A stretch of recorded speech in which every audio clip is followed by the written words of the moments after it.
My sole focus is to be a good DJ and make good music. That's what it's all about. I don't think it has to be anything else. You don't need to be a character.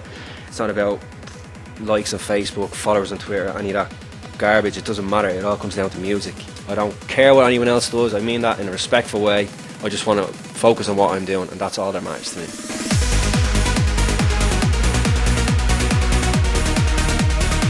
My name is Viktor Kidson, and I'm here in Amsterdam for a State of Trance 800 with Mr. Bryan Kearney. Good to see you again, man. Yeah, how are you doing? I'm really good. Very, very excited. Just a couple of hours now till we go to Arbors in Utrecht, and it's been a very stressful week getting everything ready and finishing tracks and putting so much into this set. I've been preparing and getting stuff ready for it for months, and the day is finally here, so bring it on. Cannot wait. If we go back to the last time we met, do you remember what we talked about? Or we talked about a specific thing, because you were just about to get a cat last time we met, right? That's right, yeah, and I remember we were saying that the name Henry had come up, but thankfully, no disrespect to anyone called Henry that's watching, but my cat was not going to be called Henry.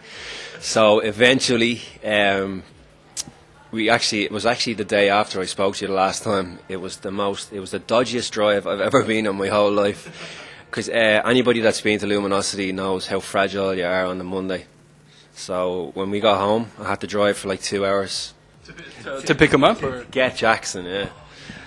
It was one of those drives where I felt like every single breath could have been my last breath. My body was literally just about to shut down.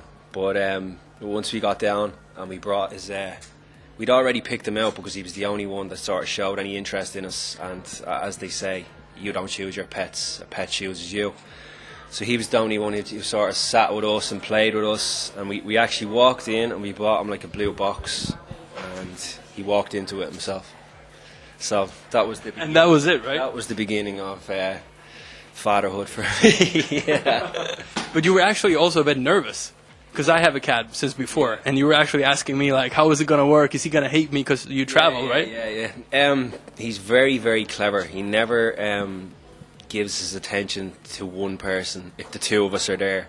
But if one of us are there, he'd be very loving. His new thing now is where he'll come over, he'll literally walk across me, and he'll literally like throw himself onto my legs right beside me and like that.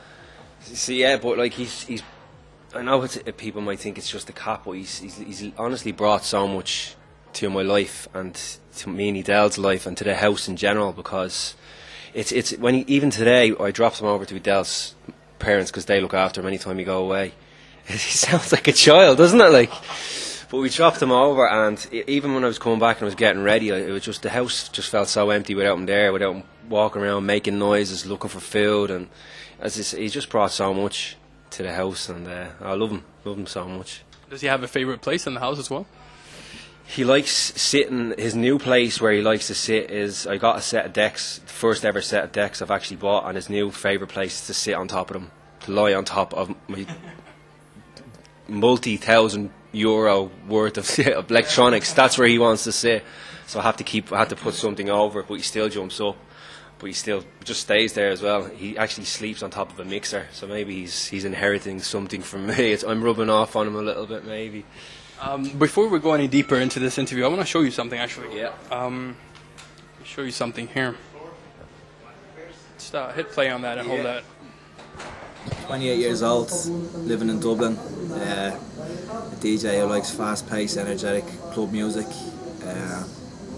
Dance music is my life. Love DJing, love producing, I love everything that goes with dance music. So I'm just trying to make a name for myself across the globe now with the stuff that I play. That was, I think, 6 years ago. That was 2011. Yeah, our first interview as well. Yeah. How do you feel now when you look back at it? I have a better haircut now, I think. Anyway, jeez, I kind of. At the time, I thought it was the coolest haircut ever, but looking back on it now, Jesus, man, I think I look younger now than I look then. I think you do as well. I don't know where the blonde hair came from. I don't know, man. Just fucking wild party days, and those days are sort of behind me now. But to be perfectly honest, I think that the words, I've obviously maybe matured a little bit, but I don't know whether it's me or for everyone else, but I don't feel any older than I did then, and I don't feel any older or any much different than like 10 years ago. I think sort of the situation around you changes, but you adapt to it. But I still sort of feel as I'm the same person, and my ethos and what I'm trying to do, it's still exactly the same. I don't think I've changed my core values or anything like that. It's still exactly the same. So mentally, I'm focused in the same way now. My sole focus is to be a good DJ and make good music. That's what it's all about. I don't think it has to be anything else. You don't need to be a character.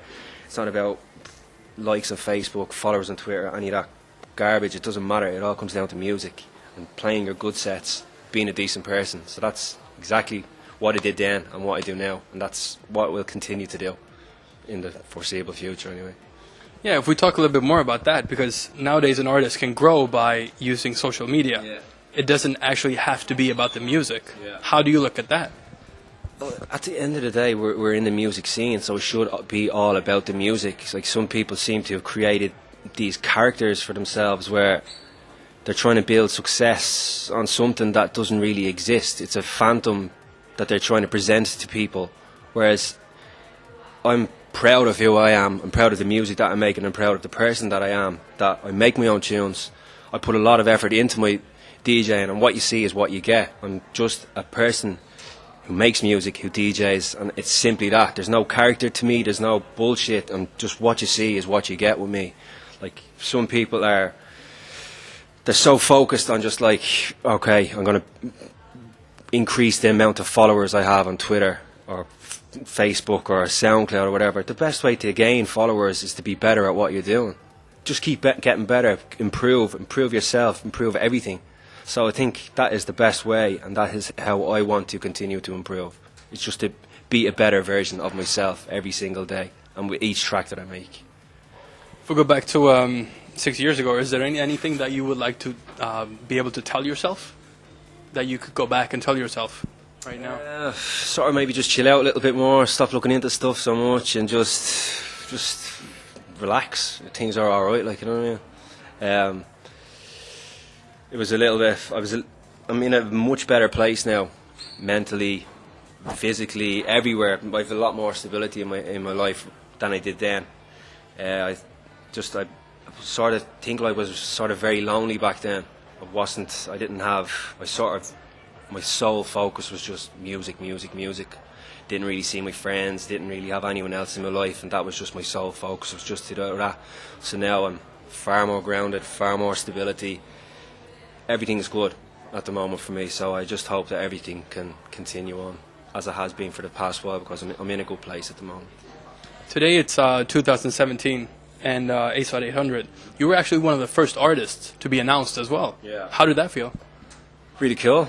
You were here with me a few years ago when I played for the first time, and I very rarely get nervous ahead of a gig, but that day I was a shivering wreck of a person all day long. And I remember I was telling you that with I got a text message from my mother wishing me luck, and that just set me off and just opened the floodgates. And but after that I sort of seemed to be okay, and once I got on the decks and once I was playing, everything was cool. And it's I always love playing at this event. For me, with all due respect to all the other parties that I played, for me this is the pinnacle. This is the biggest gig of the year for me, because this is the platform for me to launch my future, or my 2017 in music, my label's 2017 in music, and all the people that I respect and whose music that I really like. And it gives me a really good platform to showcase this music for the first time, not play songs that people have heard 1,000 times. There's plenty of gigs where you can hear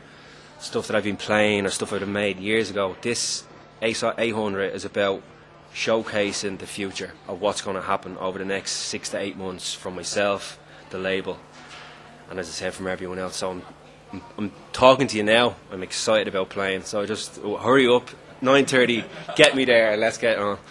Yeah, how do you feel about entering the stage tonight? It's a lot more comfortable than coming on after Armin a few years ago. It's coming on after John. John's a good friend. We work together all the time. We know each other really well, so it's not a problem at all. We're similar in style, but we're extremely different in how we play and the music that we play as well. So I think there will be there'll be a nice progression in the night, definitely. Yeah, we talked about pressure as well, and how do you think you worked through that? How did that change? Because now you feel very, very confident and comfortable about this. You look forward to it. Yeah. I'm sure you looked forward to it before as well, but kind of with a different feeling, right? Definitely, but the nerves are just a sign that I care and that I give a shit. It means that it matters to me. And the day that I don't really get nervous or I lose that feeling is the day that I probably start to thinking, right, maybe I need to start doing something else. So you just when you feel it, you just have to go through it. You're going to be all right. It's just your body saying, like, prepare yourself. But then I need to tell myself, I am prepared, I am ready, I know everything that I'm going to play tonight. I have confidence in my own ability, so I just literally want to get on stage and perform now. What's going to be on your mind when you're walking up those steps towards that stage? Like, I'm not trying to build it up. I don't want to get you nervous, but what's on your mind? It was actually coming into my head there. I hope my USB works. I hope the equipment works all right. I hope the link between the decks works okay. It's just little things like that. But once you press play on the decks, you don't really think about anything, especially at an event like this, because you're so in the zone, in the moment, and you're focused on what you have to do. You're just making sure that everything you're playing is played correctly, your levels are correct. Especially with it being a live broadcast, you want every single mix to be as good as it possibly can. So that's my sole focus when I got on stage, and just enjoy it. Just enjoy it. That's like these are the gigs that I've looked forward to. I've looked forward to this night for so long. So just enjoy it. Just get up there, enjoy it, and go up and make a name for myself, I suppose. How do you prepare for stuff like this? You said that it's important. It's going to set the standards for the whole year, pretty much. Yeah, this week has been one of the most stressful weeks I've had in a long time. Trying to get tracks finished, getting tracks off lads that are going to release it on my label. And like I literally finished my last track to play tonight, a vocal track. I don't make many vocal tracks, but this is well, I'm not going to say it's definitely not a follow-up to By My Side from last year, but it's a vocal with someone who I've necessarily worked before but remixed before. Don't think anybody's going to be expecting it, but it's a track that I sent to another singer songwriter who sort of puts them together with different vocalists, and he sent me back 2 different demos, but I just wasn't feeling them. So I knew that something better and something stronger could be done with the track. So eventually this came back to me, and I have a version of it to play tonight, and it's to me it's a very special track. So I cannot wait to play it tonight. I think I'm going to have a little moment because I've made 2 vocal tracks. This track was one I made following my father's anniversary, and it just literally snowballed. The whole track just kept coming and coming and coming. The same with By My Side was the first track I made last year. So it's my heart and soul is in these tracks. So I think there's going to be an emotional moment when I play it later on, definitely.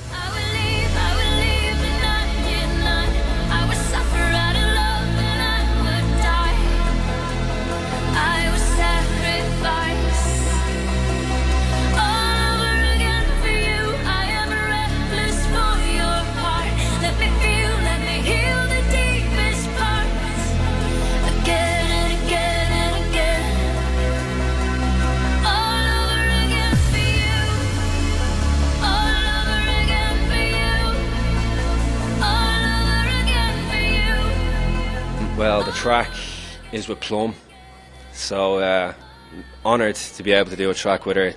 I think I actually sent her the demo.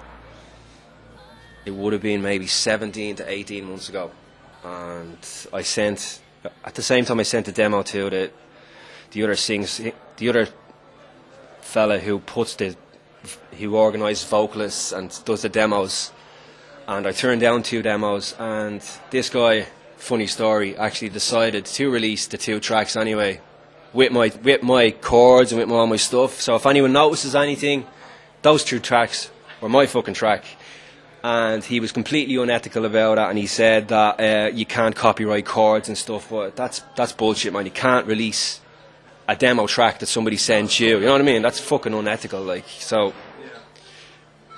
there was a reason why I didn't choose those tracks, because I didn't believe they did the background justice, but Plum has done the track justice. So hope to anyone who did hear the track that they do like it. It's not the finished version. Still could be another 10 to 15% from it. So just hope you like it.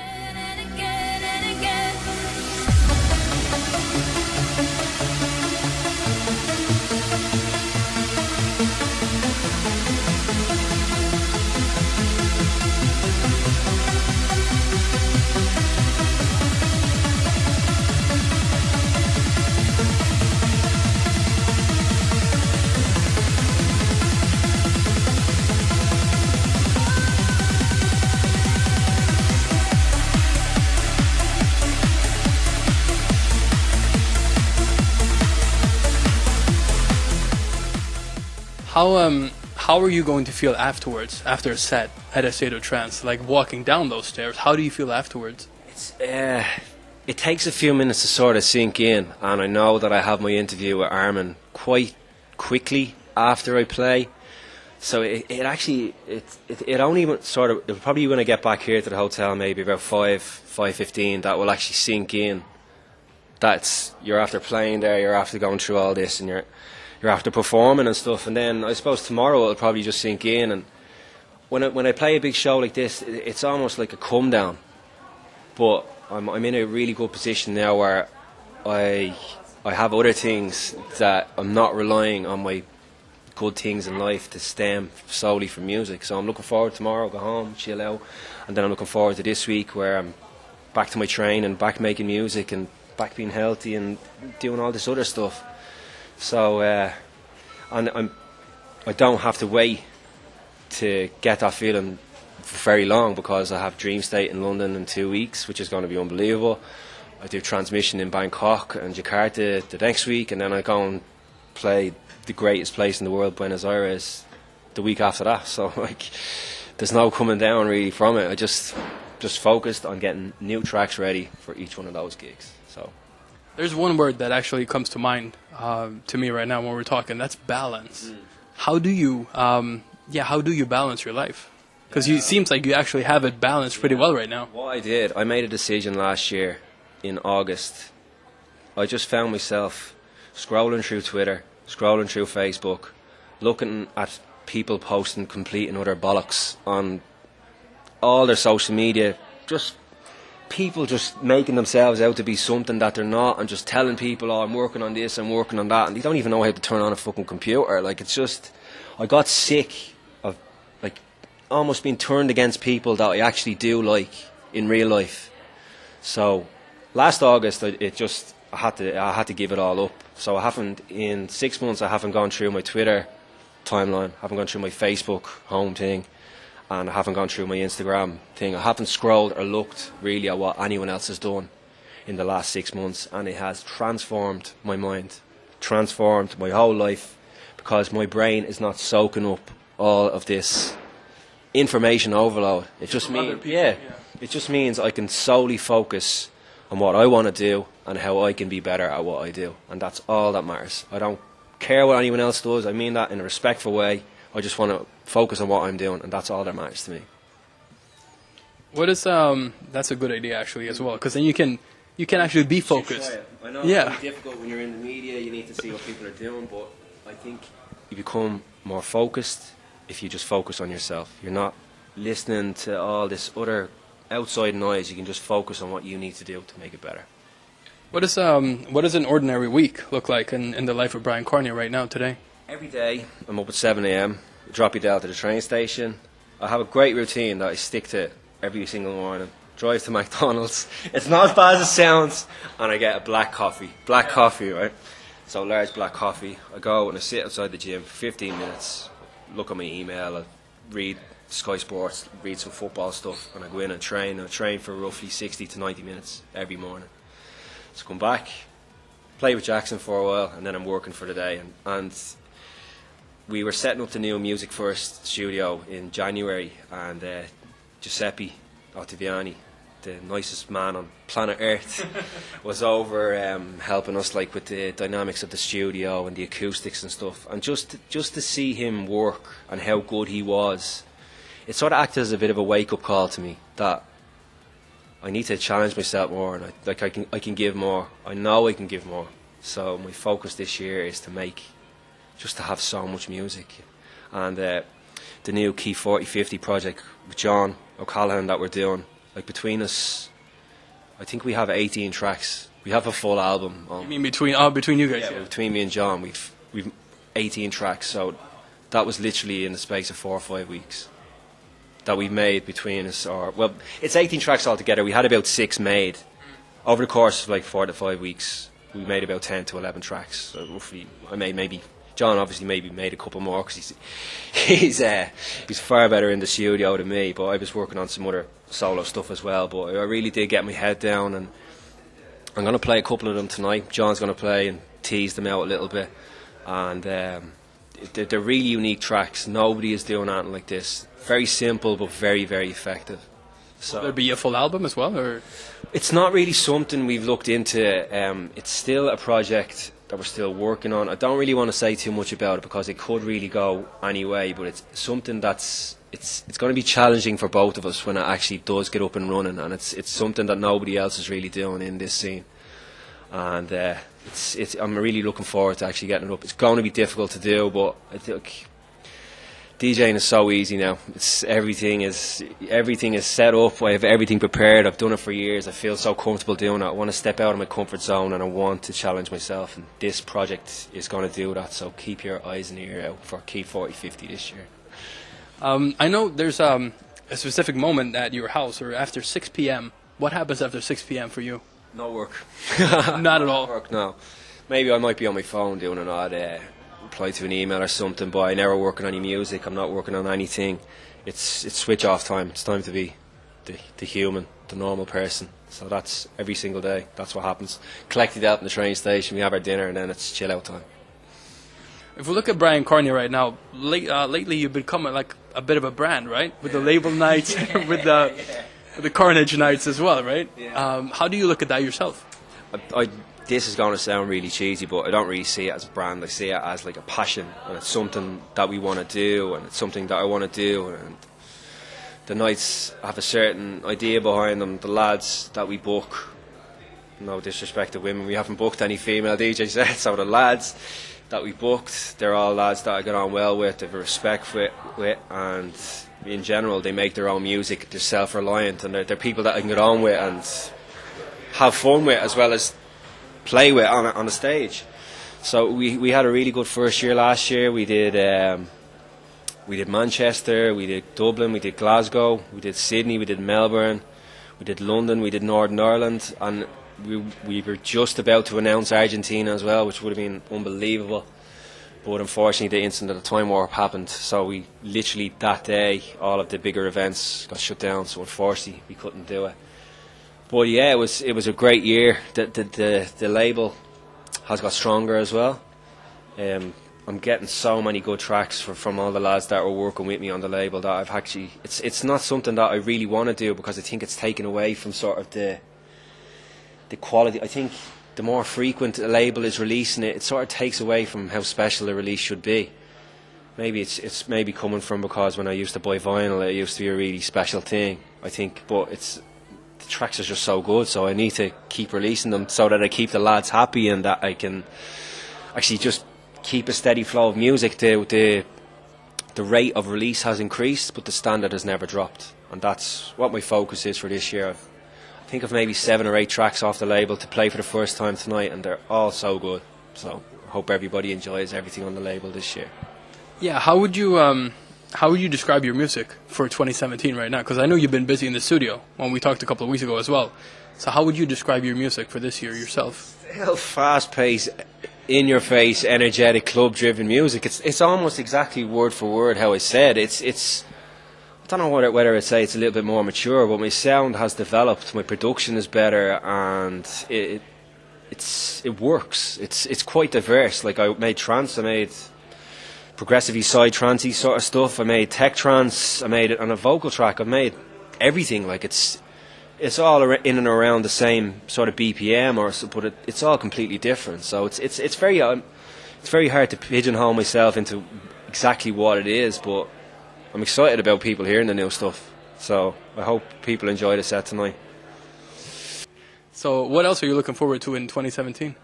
It's actually not really something music related, but we've actually just bought our first house, Meanydale, so we're going to be moving. Congratulations. Yeah, so we're going to be moving into that. And Jackson too. And Jackson, of course, yeah, he'll have his own floor in the house probably where he can do whatever he wants. So it's probably music. The music is always going to be really good, and I've always got stuff to look forward into doing that. But moving into my own house and sort of taking that next step, and obviously what comes after that, people can decide themselves, but it's something to really, really look forward to and bring it on. Yeah, well, is there something that comes after that, or? Well, there's a natural progression in life, I think, that you can make your own assumption.